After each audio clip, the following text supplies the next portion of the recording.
vehicle camping.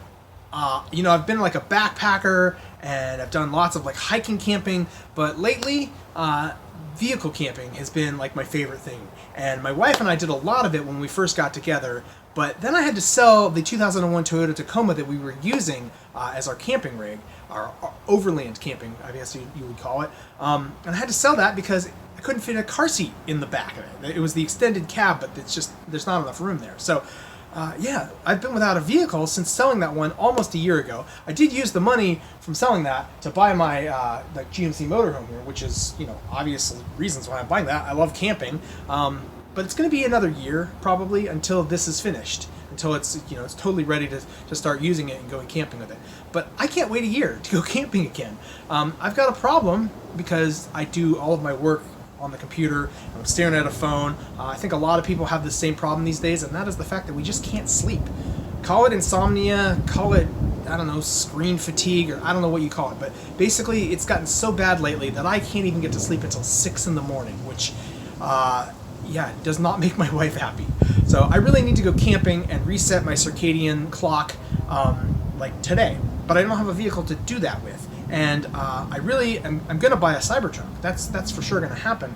But I'm probably going to get the two-wheel drive version of the Cybertruck, and that's not going to be released for 3 years. You know, Elon Musk's time frames are not always the most accurate, so it might be 4 years before I can get a Cybertruck. And so I need a vehicle that I can go camping with today. And I like a lot of the features that I've seen on the Cybertruck. I loved my Tacoma, it was all I ever wanted, but then seeing what a Cybertruck can do, I want the like airlift, you know, where it raises and lowers, and you know, all those other luxury touches, leather seats and heated seats and all that kind of stuff. So I did a little research, talked to some friends, and come to find out the Land Cruiser 100 series from about 1998 to I think 2004 would be the perfect vehicle. So I've been looking for one of those here in the Pacific Northwest for a couple of months, and they're pretty much impossible to come by. Once somebody gets their hands on one of those, they never let them go. Fortunately, there's a Lexus version, which is the Land Cruiser 100 chassis with just a couple of body changes and you know, a whole lot more luxury in the cabin added. And those ones do come up for sale quite frequently. And the reason is because those were like mall crawlers. Like they weren't used for actual off-road or overlanding camping enthusiasts. So yeah, you can find those. But they're kind of spendy for what they are. 20-year-old vehicles, 22-year-old vehicles even, that are going for $14,000 sometimes. So I wasn't into it. But then I went looking on Craigslist in Los Angeles, and I found this beauty. Now, except for the paint rotting off the hood and the roof, which is kind of a problem, especially down there in Los Angeles where people really care about how their vehicle looks. You know, it could be an issue. So I had the guy, I was talking to him 2 hours after he posted this listing. I was talking to him, I was interested. So I paid for a mechanic to do a pre-sales inspection, and he took it down to the mechanic, and the mechanic said, it's good, you need to buy it, it's a great vehicle, except for that paint. So gave the guy who did the listing $2,000 so that he could pay off his auto loan. And yeah, I did that without even signing a contract. So maybe foolish, but the guy was, you know, he was trustable, and he took the vehicle down to the mechanic, and I didn't get a single shady, sketchy, you know, vibe from him, and I was able to track him down on Facebook. He's a teacher in a middle school, and yeah, so I was trusting him, and so I gave him $2,000. He got the title, because the bank had to release the title, so he just received that in the mail like 5 days ago, and I booked a ticket as soon as I paid off his loan. I booked a ticket to Los Angeles, and so I am flying out here in about an hour to go down there and pick up a truck. Well, here I am in Los Angeles. Somewhere back there in the smog is LAX, and I have just picked up my new Lexus. The truck is pretty awesome so far. There's not a rattle to be heard inside the cab. Continue on Venice Boulevard for 1.5 miles. All right, which is awesome because my wife hates it when her vehicles rattle. It's like her pet peeve. So yeah, so this is good so far. Anyway, I'm driving to Hollywood. I'm gonna stay on my friend's couch tonight, that's Saturday night, and tomorrow, that's Sunday night. And then Monday morning, bright and early, I've got an appointment to do a little addition to the truck. So I'm gonna catch up with you guys on Monday.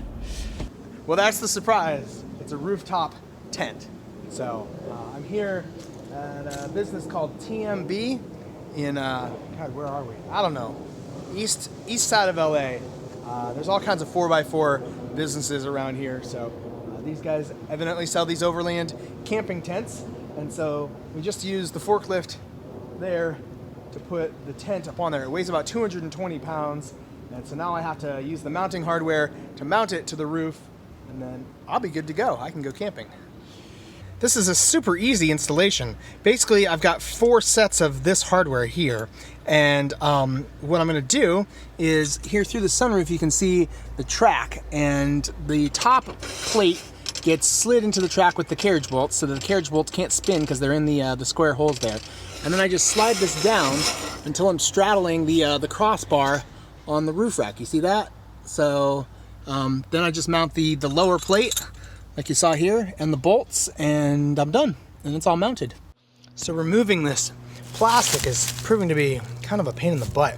There's a lot of places where like the tent got rubbed in shipping and the plastic is just like super stuck. So you just gotta rub it off.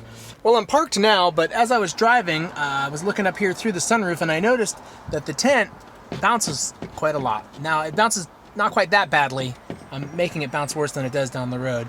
But I didn't like that. And we'll talk about the roof rack here in a second. But my solution was to pull this strap inside through the sunroof. This strap is meant to help you compress the tent when you don't want the tent deployed. So yeah, so it's doing double duty. It's coming in through the sunroof here, and if I close the sunroof, you can see I still have the strap here, and I can just pull it down and stop the roof tent from bouncing. Okay, so let's talk about this roof rack. See, it says here that the maximum load is 150 pounds. Well, we know that the tent weighs about 220, but it's all spread out, and you know, I actually got up in the tent, added my weight to it, you know, almost 175 pounds extra, and nothing broke, so I know that the roof rack can handle more than the safety rating says here. The problem is you can see that I can just bounce the whole thing, and the bar flexes like crazy. Sure does look good though.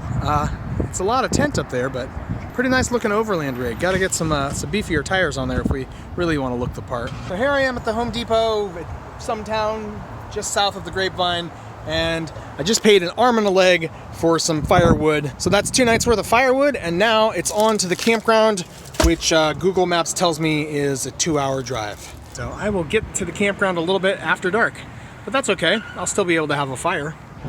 Okay guys, so that's the bottom of the Grapevine, and it's super windy down here, but look at what we have here. There is a, I don't know what year, but GMC motorhome, somewhere between 73 and 78. Actually, that's the first one that I've ever seen in the wild, and it just makes me so much more excited to finally get mine running. In the meantime, I guess I'm gonna have to make do with this Overland rig that I'm building instead, but someday, that'll be me. Well, there it is, Casa de Lexus. The first night has been spent in the tent now, and I'm camped here in a very special camp spot. This is the place where I proposed to my wife. So down there on those rocks is the spot, and out there, that is called the Painted Rocks. And that is kind of a national monument. There's some hieroglyphs from the Indians who used to live, or excuse me, the Native Americans who used to live here on the Carrizo Plain. And yeah, it's just absolutely beautiful out here. So it's a gorgeous morning. It's 7:30 and I'm awake, which is awesome. This never happens. I'm totally an insomniac, and they say that camping cures insomnia, and I can vouch for that. It's true. Well, I've moved down here to Selby Campground. I was camped over that ridge on another ridge about a mile away. And I've moved down here just because there's some non-potable water for washing up, and also an outhouse. The fog from the coast seems to be kept at bay at the moment from the wind that's blowing out of the California Valley down there. So, cook my breakfast right now, and then it's time to go do some 4-wheel driving. Well, you don't need to have all the gear to go camping. Because I flew into California, I obviously couldn't take all of the gear that I would like to pack up this rig with, you know, on my checked bag. There's a little bit of ice still left here in the bag. I basically just got some Ziploc bags at the grocery store and went to the soda machine and filled up the Ziploc bags with ice. There's some milk for my breakfast. We got some bacon down in there. So bacon, eggs, and oatmeal. That's what's on the menu. Bacon. And now for some eggs cooked in the bacon grease. And finally, we've got the oatmeal. So while I'm driving up this road to go to the place where there's some obstacles to four-wheel drive on, let me tell you guys about coming up and then down the grapevine. You guys saw at the bottom there when we were talking about the GMC how bad the wind was. Probably gusts of 30 miles per hour. So kind of crazy in the evening, the winds pick up there. But every time I would get behind a semi, like a tractor trailer, the winds, you know, you get the buffeting winds in the wind shadow of the semi. And so this, you know, camper that's sort of floppy out there would catch the wind, and it was sketchy, you guys. So I was holding that you know, that strap the whole time. So I'm driving up and down the grapevine is stressful enough already, and on top of that, I'm having to hold. I mean, I don't know how much that really matters. Like, maybe the roof rack would have held just fine. It's just that I've seen the, you know, everybody's seen the videos or seen the result of some stupid person trying to haul a mattress on top of a car. I mean, and mattresses are pretty floppy, so they bend and then they rip off. And I just did not want to see my brand new, you know, thousands of dollars tent flown off onto the freeway, hitting somebody else's car, killing somebody, maybe something. It could have been really bad. So I was kind of sketched out, and I can't wait to put a proper rack underneath this tent so that I don't have that problem.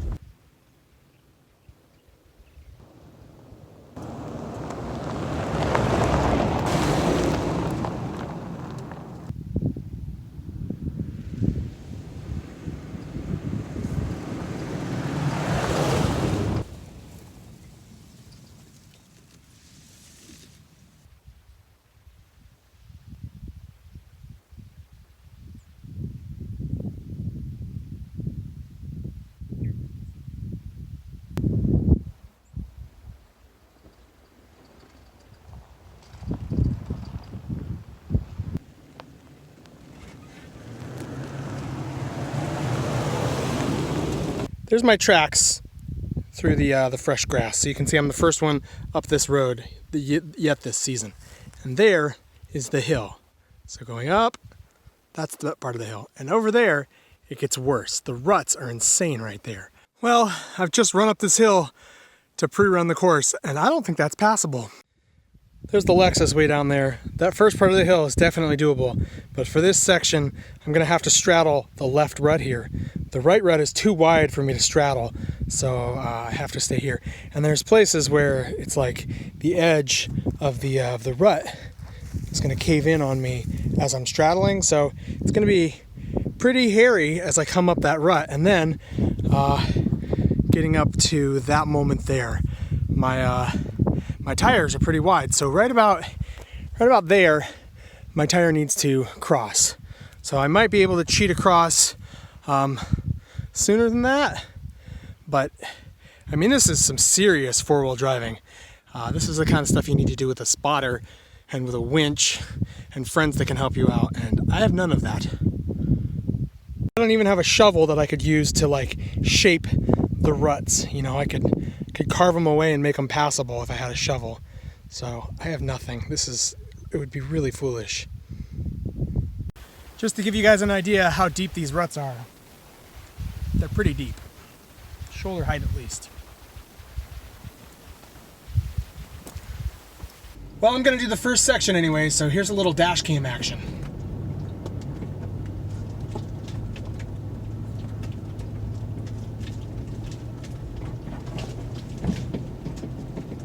Alright, no lollygagging. Let's do this at full steam.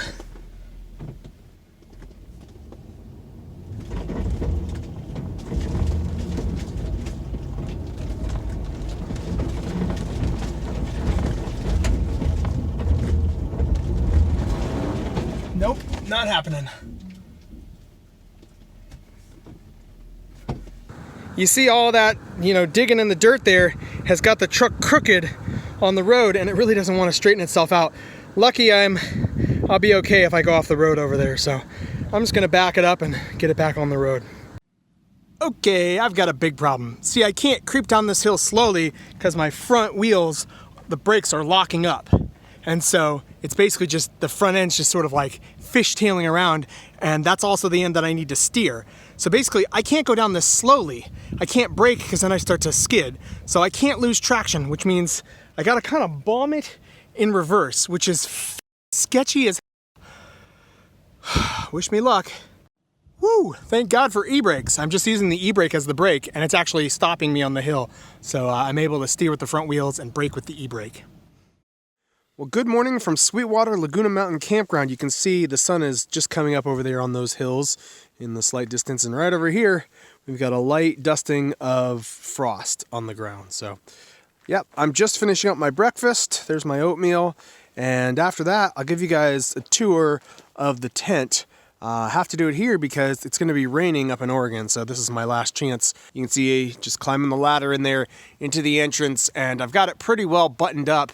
I did not keep it open, obviously, because it was pretty cold the last couple of nights. But there's also this option to sort of, you know, have this awning on both sides. You can do it on this side and on the passenger side of the vehicle. So pretty spacious inside. You can see there's actually some gas struts underneath that, you know, that cloth covering, and then some elbow joints with the gas struts. That's how it pops up automatically, sort of spring-loaded. And then it comes with this mattress, and it's actually a fairly nice sheet. Let's see if I can pry that back a little bit. I'd say it's about 2.5 inches, and underneath is a nice, you know, piece of plywood. I don't know how thick that is. Seems like it might be as much as 3/4 of an inch, which would explain where a lot of the weight for the tent comes from. But look at that. I've already worn a hole in the tent, four-wheel driving on those dirt roads yesterday. When I packed this up yesterday morning, I must not have fully stuffed this into the tent far enough, and I think it just chafed. Okay, quality control, starting here in the back.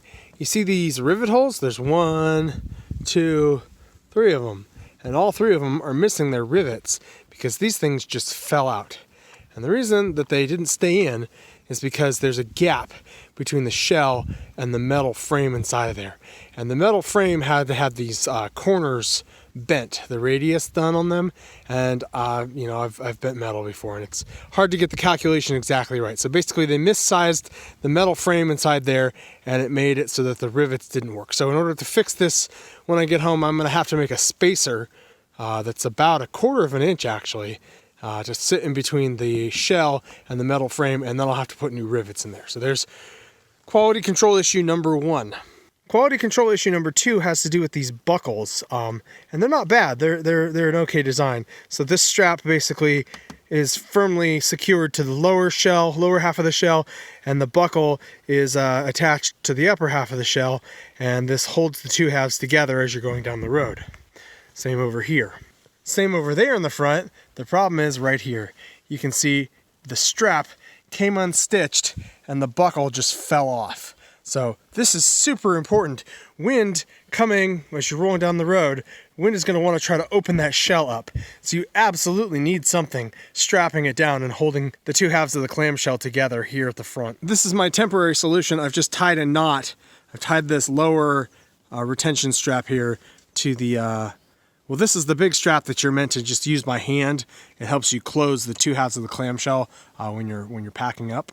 So, yeah, that'll get me home, and when I get home, I can restitch this or something. And here's the final quality control issue I want to talk about. Here's the windshield, right? So we're driving down the road at 70 miles per hour, and wind, and if it's raining, rain, are getting blasted up off the windshield, up straight here into this face of the tent.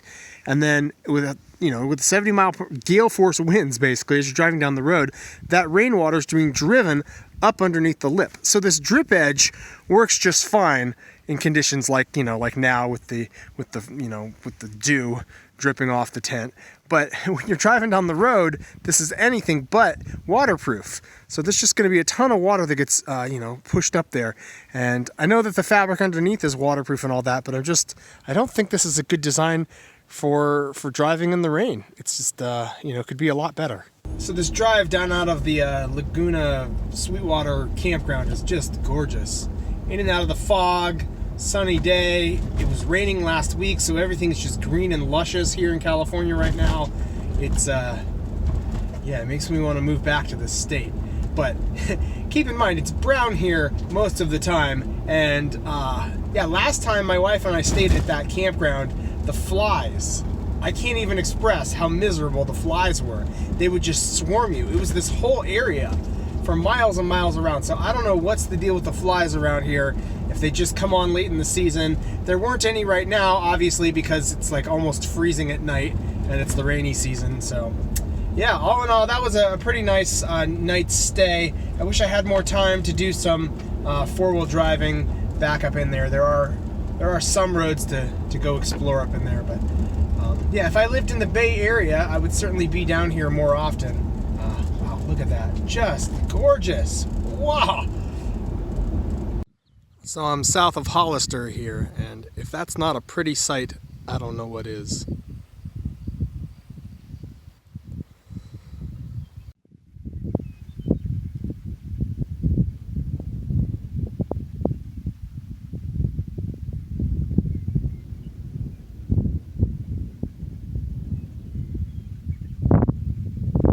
Let's try to start this. Well, that's not good. I don't know what's going on. I did a little research on the internet, and apparently this fuse, the terminal can go bad or something like that. So what I did is the fuse box has some extra fuses, and I just replaced it. And if you look at the original that I pulled out of it, you see that leg? That's after I wiped it down with rubbing alcohol. So it's just getting this, I think it's sparking to that leg, or for some reason it's just getting corroded. And you can see I trying to scrape the corrosion off of it a little bit there. But yeah, so basically with a new fuse, even though the fuse wasn't blown, the corrosion was making it so the fuse wasn't working, and now it's starting up without a problem. So I've sanded most of the corrosion off that left leg, but if you'll notice there inside the plastic, that blackness kind of going up into the fusible link. So yeah, the corrosion, you know, is a problem because it's not just on the fuse here. It's also going to be on the other side, the receiver, you know, portion of the pin, the female connector for the fuse leg here. Thanks, Dad. Pull that one.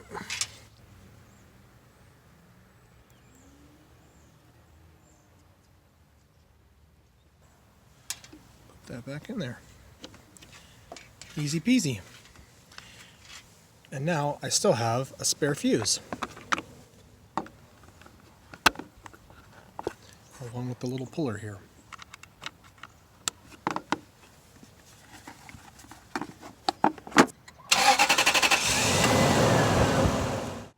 Well, I made it home to the Pacific Northwest just in time for the rain. Just kidding. It was raining the whole time I was gone. Anyway, the last thing to tell you guys about is these guy lines. You see these green cord here. And I did that just so I didn't have to have that handle going inside the sunroof, and you know, that kept the truck waterproof once I got to Oregon and it started raining on me. Now I've got another project on my hands. I've got to take care of this clear coat here on the hood and up there on the roof. Actually, it's a little bit of a problem here on the handles as well. You can see the clear coat. And of course, I need to make the better roof rack. So this is not a huge project, but it's definitely something that's going to delay me from getting to work on the motorhome for a little while. Well, that's it for this trip, and the truck's here, so everything's good. Thanks for watching. See you next time.